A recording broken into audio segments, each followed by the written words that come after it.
आसमान में कोई बड़ा तूफान नहीं, और अचानक पहाड़ों से पानी, पत्थर और कीचड़ की ऐसी दीवार आती है कि सड़कें, पुल और घर सब कुछ बह जाता है। आखिर नेपाल में इतनी बड़ी तबाही क्यों हुई? नेपाल में आई इस अचानक बाढ़ ने सिर्फ कुछ इलाकों को प्रभावित नहीं किया, बल्कि पूरे हिमालय क्षेत्र के लिए एक बड़ा सवाल खड़ा कर दिया है। आखिर ऐसा क्या हुआ कि एक सामान्य दिखने वाली नदी कुछ ही समय में विनाशकारी ताकत में बदल गई? क्या यह सिर्फ भारी बारिश का नतीजा था, या इसके पीछे ग्लेशियर टूटने, पहाड़ों के खिसकने और नदी के अचानक उफान पर आने की एक पूरी श्रृंखला थी? और सबसे बड़ा सवाल, अगर ऐसी घटना दोबारा हुई तो क्या भारत और नेपाल के पास इसे पहचानने और लोगों को बचाने के लिए पर्याप्त समय होगा? आज इस वीडियो में हम आसान भाषा में समझेंगे कि नेपाल में आखिर हुआ क्या, फ्लैश फ्लड इतनी खतरनाक क्यों थी, हिमालय की भौगोलिक स्थिति में तबाही को कैसे बढ़ाया, और बदलता हुआ मौसम भविष्य में इस खतरे को कितना बड़ा कर सकता है।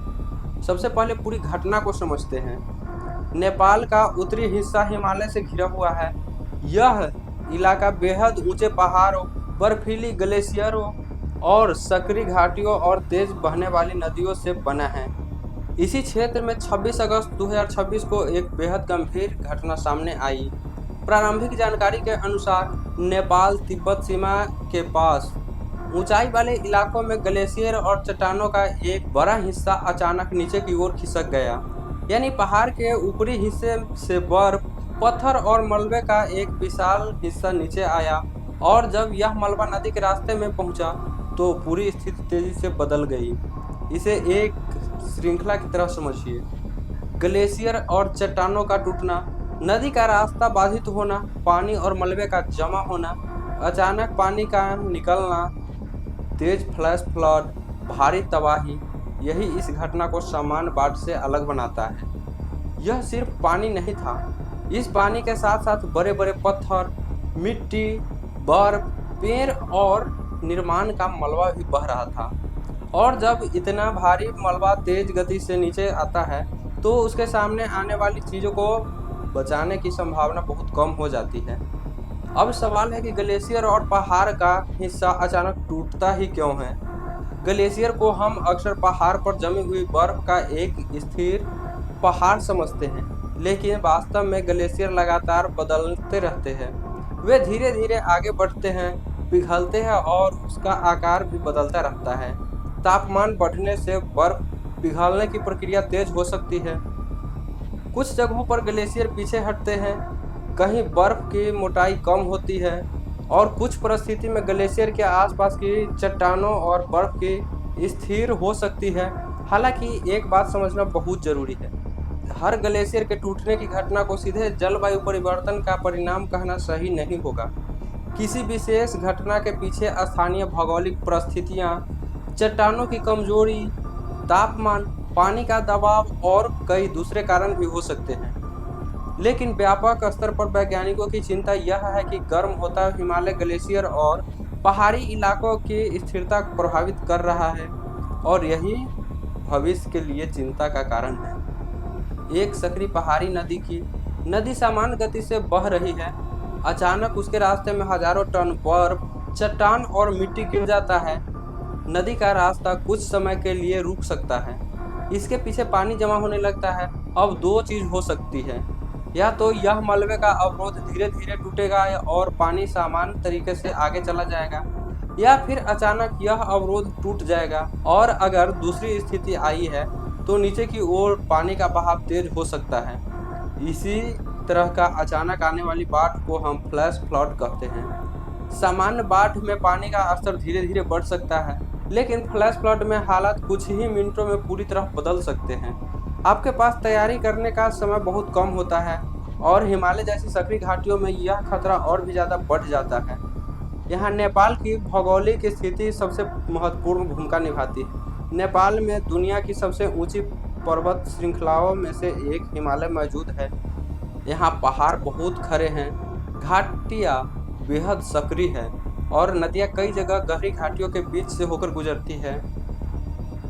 अब अगर अचानक बड़ी मात्रा में पानी और मलबा नीचे की तरफ आता है तो उसके पास फैलने की जगह ज़्यादा नहीं होती। पानी सकरी घाटी में आगे बढ़ता रहता है, इससे उसका ताकत एक छोटे से क्षेत्र में केंद्रित हो जाता है। इसे आप एक चौड़ी सड़क और एक सकरी सुरंग के उदाहरण से समझ सकते हैं। अगर एक ही मात्रा में पानी को बहुत चौड़ी जगह मिले तो उसका फैलाव ज़्यादा होगा, लेकिन वह पानी एक सकरी जगह में तेजी से आगे बढ़े तो उसका प्रभाव कहीं ज़्यादा विनाशकारी हो सकता है। और यहाँ समस्या सिर्फ पानी की नहीं थी। पानी अपने साथ बड़े पत्थर, पेड़, मिट्टी और दूसरी चीज़ को भी लेकर आया था। इससे बाढ़ एक तरह के मलबे की तेज धारा में बदल जाती है। यही मलबा सड़कें, पुल और दूसरी चीज़ों को भी तोड़ सकता है। जब भी हमें बाढ़ की खबर मिलती है, हमारा पहला ध्यान बारिश पर जाता है।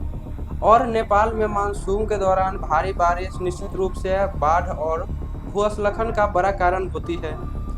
लेकिन इस घटना को सिर्फ बारिश से समझना सही नहीं होगा। रिपोर्टों के अनुसार जिस समय प्रभावित इलाकों में अचानक बाढ़ आई, उस समय हर जगह ऐसी भारी बारिश नहीं हो रही थी जिसे देखकर तुरंत भारी बाढ़ का आशंका कर सके।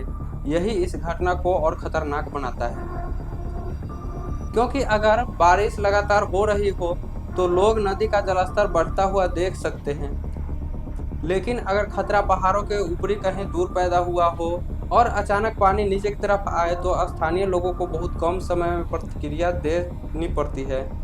यानी खतरा आपके सिर के ऊपर बरस रहे बादलों से नहीं, कई किलोमीटर दूर पहाड़ों में पैदा हो सकता है। इस पूरी घटना का एक और दिलचस्प पहलू सामने आया। शुरुआती समय में भूकंप की संभावना को लेकर भी चर्चा हुई, लेकिन बाद में विश्लेषण में संकेत मिला कि जो स्थानीय भू सिग्नल दर्ज हुआ था वह किसी सामान्य भूकंप के बजाय ग्लेशियर और मलबे को अचानक टूटने से जुड़ा हुआ हो सकता है। यानी पहाड़ से बर्फ और चट्टान का इतना बड़ा हिस्सा अचानक नीचे आया कि उसने ऐसी ऊर्जा पैदा की जिसे भूकंपीय उपकरणों ने दर्ज किया। सोचिए, एक ग्लेशियर और पहाड़ का टूटना इतना शक्तिशाली हो सकता है कि इसके कारण जमीन के अंदर होने वाली गतिविधि जैसे सिग्नल रिकॉर्ड हो जाए। यही वजह है कि इस घटना को सिर्फ बाढ़ कहना पूरी तस्वीर नहीं बताता। यह कई प्राकृतिक घटनाओं की एक श्रृंखला थी। ग्लेशियर का टूटना, चट्टानों का गिरना, नदी का बाधित होना, मलबे का बहाव और अचानक बाढ़। नेपाल का हिमालय सिर्फ स्थानीय लोगों के लिए महत्वपूर्ण नहीं है, यह दुनिया भर के पर्यटकों और तीर्थयात्रियों के लिए भी महत्वपूर्ण क्षेत्र है। कई लोग हिमालयी क्षेत्र में ट्रैकिंग, पर्यटन और धार्मिक यात्राओं के लिए जाते हैं। इसलिए जब अचानक सड़कें और पुल टूटते हैं तो स्थानीय लोगों के साथ साथ बाहर से आए लोग भी फंस जाते हैं। रिपोर्टों में कई लोग को लापता होने की बात सामने आई है, इनमें विदेशी नागरिक भी शामिल बताए गए हैं। यह एक महत्वपूर्ण सबक है। पहाड़ों में यात्रा करते समय मौसम और प्राकृतिक खतरों को केवल उसी जगह के मौसम से नहीं समझा जा सकता, क्योंकि नदी का ऊपर वाले हिस्से में होने वाली घटना कई किलोमीटर दूर नीचे मौजूद लोगों को प्रभावित कर सकती है। वीडियो पसंद आया हो तो वीडियो को लाइक करें, शेयर करें एंड चैनल को सब्सक्राइब करें। मैं हूं सुधीर और आप देख रहे थे सुधीर स्कोप। मिलते हैं नेक्स्ट वीडियो में, तब तक के लिए जय हिंद।